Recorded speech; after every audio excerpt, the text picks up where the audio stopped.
Professeur Bibiane Koné n'est plus à présenter dans le milieu médical burkinabé. Professeure titulaire de gynécologie obstétrique admise à la retraite, cette dame a su se faire une carrière dans le médical, précisément dans la profession de médecin.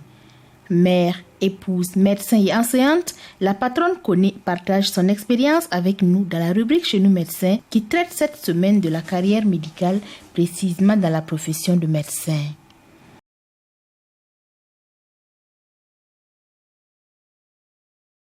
La carrière médicale, pour moi, englobe toutes les spécificités de la médecine. Il y a le médecin et les spécialistes, il y a les paramédicaux et il y a d'autres, les sages-femmes par exemple, il y a d'autres éléments qui rentrent dans la carrière médicale que tous ceux qui travaillent dans la médecine. Mais si vous voulez particulièrement la carrière professionnelle du médecin, ça concerne le médecin avec ses 7 à 11 ans d'études. Il faut très tôt faire un plan de carrière. Dès les études, il faut voir quelles sont vos capacités, quelles sont vos motivations et quels sont les domaines qui vous intéressent afin de faire un plan de carrière qui va aboutir beaucoup plus loin. Alors donc ce plan de carrière, il faut l'établir en fonction de tous ces éléments et le projeter dans le temps. Lorsque vous êtes en 3e, 4e année, vous pouvez dès à présent, dès ce moment-là, savoir où vous êtes apte à aller. Il faut vous connaître d'abord et puis savoir dans quelle direction vous êtes apte à aller. Et maintenant, vous allez travailler toutes vos études en fonction de cela. Vous allez bosser les matières en fonction de cela. Dans le temps de notre temps, c'était plus facile parce qu'il y avait l'internat des hôpitaux qui existe actuellement, mais ce n'est pas bien structuré à mon avis. L'internat des hôpitaux vous permettait de choisir dès la 3e, 4e année si vous allez faire la carrière hospitalo-universitaire ou la carrière hospitalière. Et à partir de ce moment, vous avez déjà commencé à tracer votre plan de carrière. Alors, si vous optez pour la carrière hospitalo-universitaire, vous êtes obligé de réussir l'internat des hôpitaux, quel que soit l'endroit. Et à partir de votre réussite de l'internat, ça y est, votre plan de carrière est tracé. Maintenant, il faut savoir dans quel domaine vous voulez l'appliquer et commencer à travailler, à avoir les éléments de diplôme qu'il faut pour y arriver. Donc c'était plus facile. Quand il n'y a pas ce choix possible assez tôt, vous pouvez aussi faire votre plan de carrière.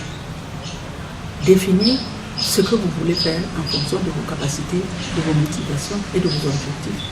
Pour la majorité des jeunes médecins que je rencontre, ils n'ont pas un plan de carrière. Parce que quand ils ont fini leur doctorat, que je les rencontre, je leur demande toujours qu'est-ce que tu as choisi de faire. Et c'est assez rare actuellement de trouver quelqu'un qui a choisi de faire quelque chose de précis.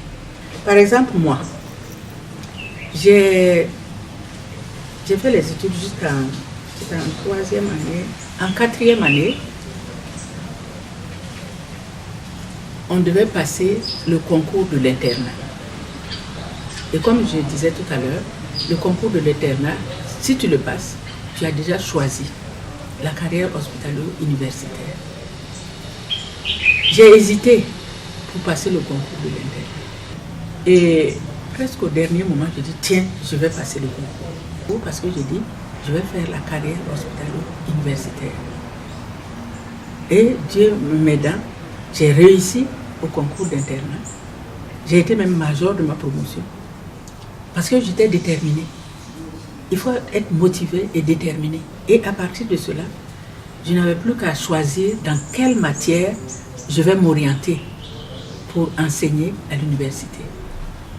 Et ça, en pratiquant, vous pouvez connaître vos dispositions. Qu'est-ce qui vous plaît? Qu'est-ce qui vous réussit? Et en fonction de ça, vous choisissez la spécialité dans laquelle vous allez orienter votre carrière. Moi, c'était assez simple. Quand vous passez l'internat, vous choisissez quelle branche vous voulez prendre. J'ai fini par choisir gynécologie obstétrique. J'ai fait la dernière année d'internat en France dans un service de gynécologie obstétrique. Et vous obtenez la spécialité là où vous avez fini. Maintenant, il faut poursuivre pour rentrer dans cette branche hospitalo-universitaire que vous avez choisie et que vous avez obtenue dès le départ. Alors donc, je suis revenue ici et j'ai choisi, enfin, on m'a affecté en gynécologie obstétrique puisque j'étais gynécologue. Et puis il faut travailler maintenant, il faut travailler au plan de la recherche, au plan littéraire et tout, pour pouvoir avancer. Parce que quand vous avez choisi d'enseigner, il faut que vous soyez assistant, il faut que vous soyez, ensuite que vous passiez l'agrégation et que vous soyez titulaire. C'est ça le plan. Bon, personnellement, en tant que femme, j'ai été ralentie, c'est normal. Et il faut prendre ça en considération quand vous faites votre plan. J'ai eu des enfants, je me suis mariée, j'ai eu des enfants. Et il faut s'en occuper, et de l'un et des autres. Mais ce n'est pas un problème, pourvu que vous arriviez au bout. J'ai passé un peu plus tard l'agrégation, mais ce n'est pas un problème. Et puis bon, j'ai été titularisée peut-être 8 à 10 ans plus tard. Évidemment, ce n'est pas simple parce que, surtout en médecine, que ce soit dans la carrière hospitalière ou hospitalo-universitaire, on est très pris. Le temps ne compte pas. Vous êtes pris la journée, vous êtes pris la nuit pour les gardes, le temps ne compte pas. Et ça, ce n'est pas facile à accepter par tous les hommes. Vous vous imaginez un peu. Mais quand il est compréhensible, bon, une petite anecdote, je me rappelle quand j'étais à Bobo comme gynécologue, j'étais de garde pratiquement tout le temps. Et on m'a appelé pour aller faire une césarienne à 1h ou 3h du matin comme ça. Et quand j'ai fini, j'avais 2 interventions à la ligne d'ailleurs. Et quand j'ai fini, que je rentrais, il était quoi, 4h ou 5h du matin, 4h du matin. Et j'entendais un enfant pleurer dans la rue. Je dis, mais ça ressemble à mon fils, ça. Il devait avoir 1 an et demi, quelque chose comme ça. J'entends pleurer. Et j'avance avec ma voiture et au bord de loin, je vois mon mari et l'enfant dehors qui m'attendait. Parce qu'il ne savait pas comment le consoler. Et donc il lui a dit, on va aller attendre maman dehors. Et dehors, il pleurait autant qu'à la maison. J'ai dit vraiment, ce travail-là est difficile. Difficile pour tout le monde. Il faut avoir la capacité de s'organiser. Il faut tout voir et puis programmer chaque chose. J'ai tenu à finir mes études avant de me marier. Parce que je connais mes capacités. Je savais que si je devais faire et le mariage, et les enfants, et les études, c'était foutu. Donc, j'ai passé ma thèse et je me suis mariée. Pour terminer après mon internat. Et puis voilà. Je suis donc dans le professionnel. Là, c'est plus...